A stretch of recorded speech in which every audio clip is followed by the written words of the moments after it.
ওম নমঃ শিবায়। হর হর মহাদেব। প্রিয় ভক্তবৃন্দ, আজ আমরা জপ করব ভগবান শিবের খুবই শক্তিশালী একটি মন্ত্র। এটি শুধু একটি জপ নয়, এটি শিব তত্ত্বের সাথে আত্মাকে যুক্ত করে নেওয়ার এক অদ্ভুত শক্তি।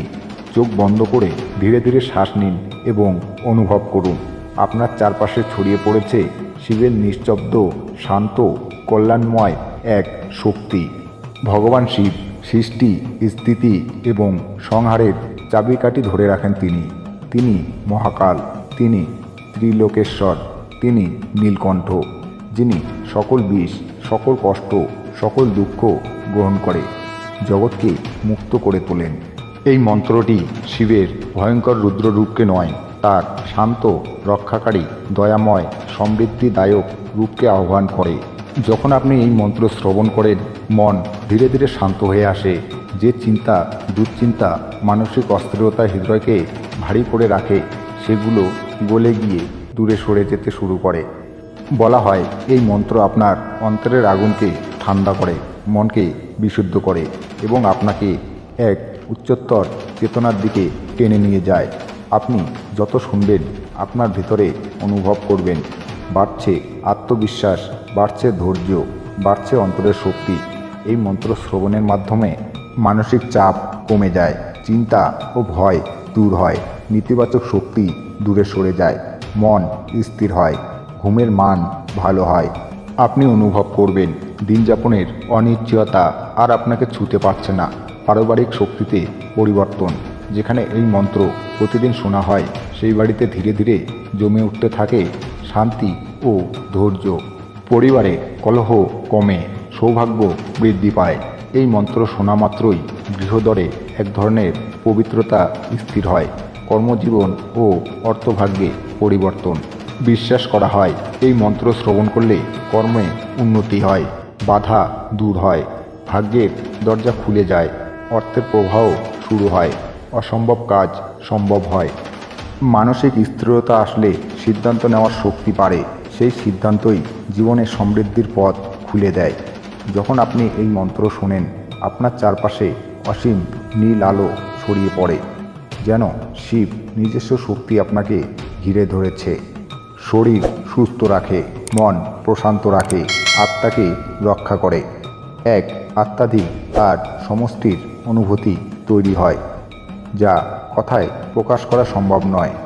এই মন্ত্র জপ বা শ্রবণের নিয়ম। এই মন্ত্র আপনি সকালে, সন্ধ্যায় বা পুজোর সময়, ধ্যানের সময়, রাতে শোবার আগে শুনতে পারেন।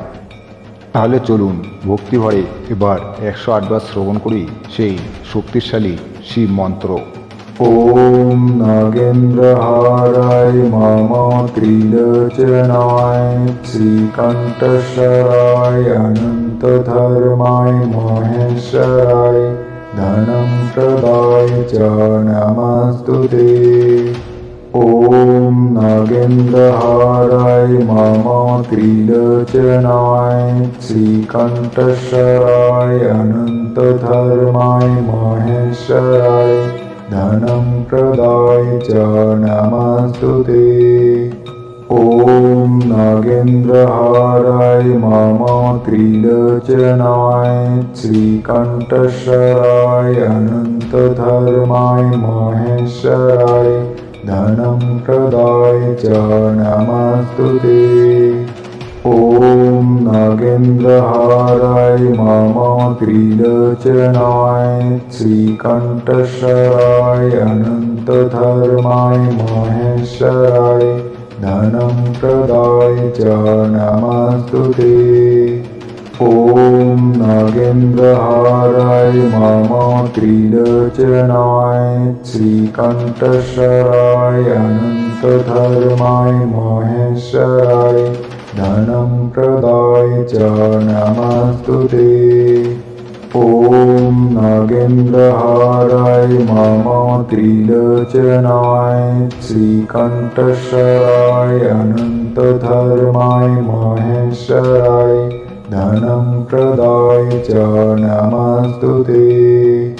ওম নাগেন্দ্রহারায় মম ত্রিলোচনায় শ্রীকণ্ঠস্বরায় অনন্তধর্মায় মহেশ্বরায় धनं प्रदाय च नमस्तु ते। ॐ नागेन्द्रहाराय मम त्रिलोचनाय श्रीकण्ठेश्वराय अनन्तधर्माय महेश्वराय धनं प्रदाय च नमस्तु ते। ॐ नागेन्द्रहाराय मम त्रिलोचनाय श्रीकण्ठेश्वराय अनन्तधर्माय महेश्वराय धनं प्रदाय च नमस्तु ते।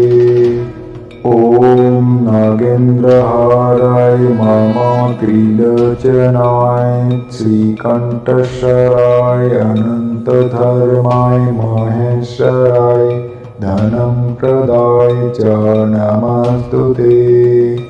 ॐ नागेन्द्रहाराय मम त्रिलोचनाय श्रीकण्ठेश्वराय अनन्तधर्माय महेश्वराय धनं प्रदाय च नमस्तु ते। ॐ नागेन्द्रहाराय मम त्रिलोचनाय श्रीकण्ठेश्वराय अनन्तधर्माय महेश्वराय धनं प्रदाय च नमस्तु ते।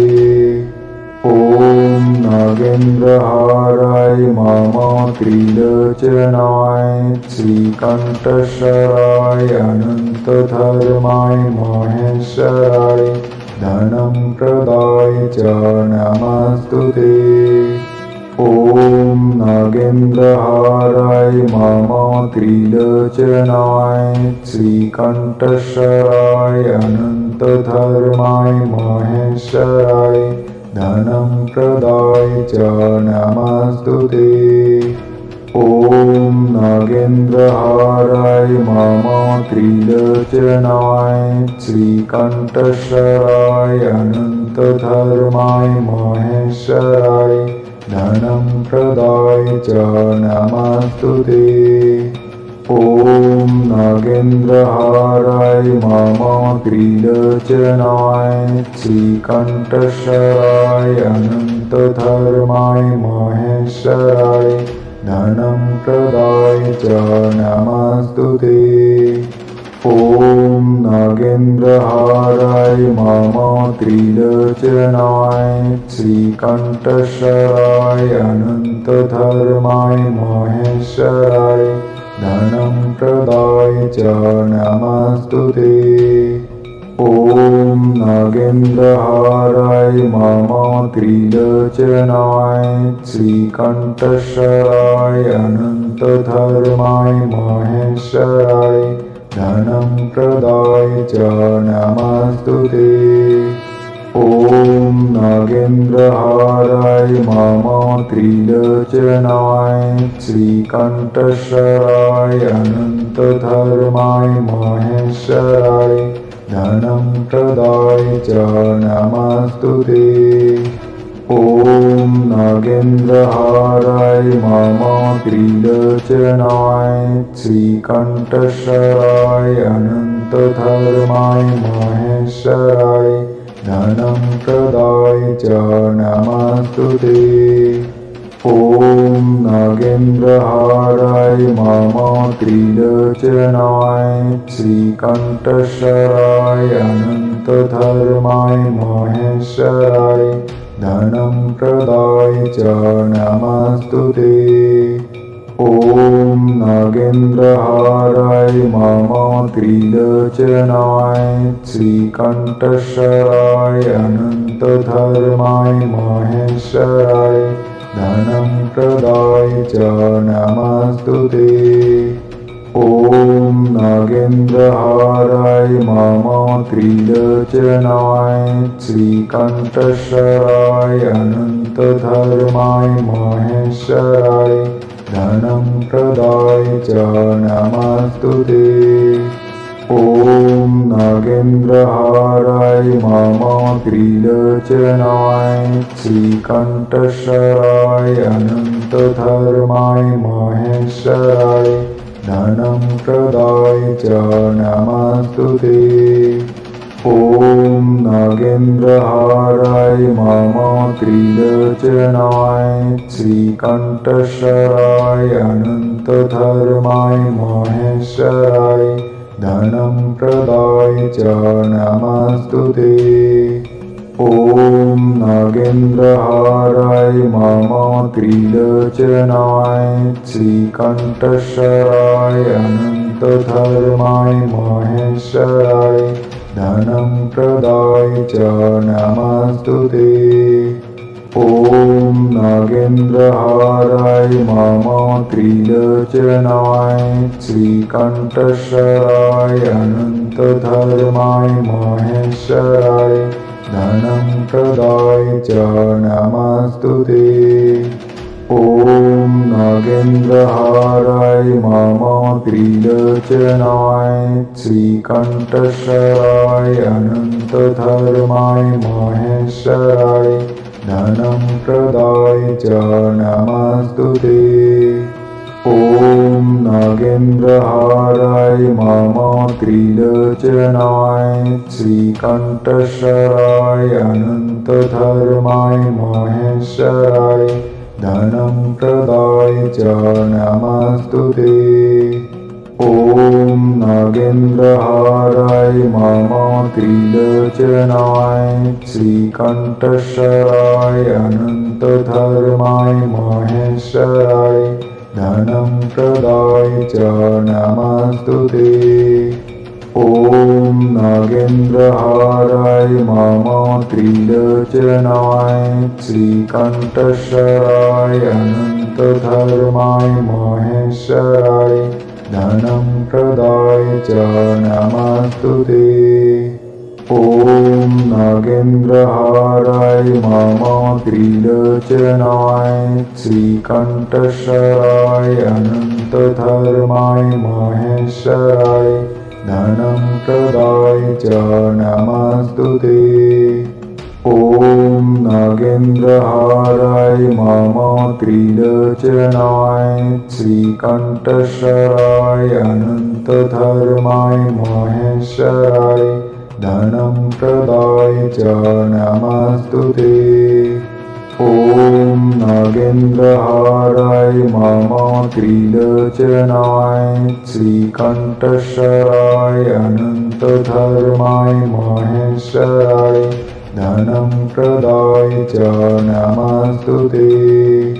ॐ नागेन्द्रहाराय मम त्रिलोचनाय श्रीकण्ठेश्वराय अनन्तधर्माय महेश्वराय धनं प्रदाय च नमस्तुते। ॐ नागेन्द्रहाराय मम त्रिलोचनाय श्रीकण्ठेश्वराय अनन्तधर्माय महेश्वराय धनं प्रदाय च नमस्तुते। ॐ नागेन्द्रहाराय मम त्रिलोचनाय श्रीकण्ठेश्वराय अनन्तधर्माय महेश्वराय धनं प्रदाय च नमस्तुते। ॐ नागेन्द्रहाराय मम त्रिलोचनाय श्रीकण्ठेश्वराय अनन्तधर्माय महेश्वराय धनं प्रदाय च नमस्तुते। ॐ नागेन्द्रहाराय मम त्रिलोचनाय श्रीकण्ठेश्वराय अनन्तधर्माय महेश्वराय धनं प्रदाय च नमस्तुते। ॐ नागेन्द्रहाराय मम त्रिलोचनाय श्रीकण्ठेश्वराय अनन्तधर्माय महेश्वराय धनं प्रदाय च नमस्तुते। ॐ नागेन्द्रहाराय मम त्रिलोचनाय श्रीकण्ठेश्वराय अनन्तधर्माय महेश्वराय धनं प्रदाय च नमस्तुते। ॐ नागेन्द्रहाराय मम त्रिलोचनाय श्रीकण्ठेश्वराय अनन्तधर्माय महेश्वराय धनं प्रदाय च नमस्तुते। ॐ नागेन्द्रहाराय मम त्रिलोचनाय श्रीकण्ठेश्वराय अनन्तधर्माय महेश्वराय धनं प्रदाय च नमस्तुते। ॐ नागेन्द्रहाराय मम त्रिलोचनाय श्रीकण्ठेश्वराय अनन्तधर्माय महेश्वराय धनं प्रदाय च नमस्तुते। ॐ नागेन्द्रहाराय मम त्रिलोचनाय श्रीकण्ठेश्वराय अनन्तधर्माय महेश्वराय धनं प्रदाय च नमस्तुते। ॐ नागेन्द्रहाराय मम त्रिलोचनाय श्रीकण्ठेश्वराय अनन्तधर्माय महेश्वराय धनं प्रदाय च नमस्तुते। ॐ नागेन्द्रहाराय मम त्रिलोचनाय श्रीकण्ठेश्वराय अनन्तधर्माय महेश्वराय धनं प्रदाय च नमस्तुते। ॐ नागेन्द्रहाराय मम त्रिलोचनाय श्रीकण्ठेश्वराय अनन्तधर्माय महेश्वराय धनं प्रदाय च नमस्तुते। ॐ नागेन्द्रहाराय मम त्रिलोचनाय श्रीकण्ठेश्वराय अनन्तधर्माय महेश्वराय धनं प्रदाय च नमस्तुते। ॐ नागेन्द्रहाराय मम त्रिलोचनाय श्रीकण्ठेश्वराय अनन्तधर्माय महेश्वराय धनं प्रदाय च नमस्तुते। ॐ नागेन्द्रहाराय मम त्रिलोचनाय श्रीकण्ठेश्वराय अनन्तधर्माय महेश्वराय धनं प्रदाय च नमस्तुते। ॐ नागेन्द्रहाराय मम त्रिलोचनाय श्रीकण्ठेश्वराय अनन्तधर्माय महेश्वराय धनं प्रदाय च नमस्तुते। ॐ नागेन्द्रहाराय मम त्रिलोचनाय श्रीकण्ठेश्वराय अनन्तधर्माय महेश्वराय धनं प्रदाय च नमस्तुते। ॐ नागेन्द्रहाराय मम त्रिलोचनाय श्रीकण्ठेश्वराय अनन्तधर्माय महेश्वराय धनं प्रदाय च नमस्तुते। ॐ नागेन्द्रहाराय मम त्रिलोचनाय श्रीकण्ठेश्वराय अनन्तधर्माय महेश्वराय धनं प्रदाय च नमस्तुते। ॐ नागेन्द्रहाराय मम त्रिलोचनाय श्रीकण्ठेश्वराय अनन्तधर्माय महेश्वराय धनं प्रदाय च नमस्तुते।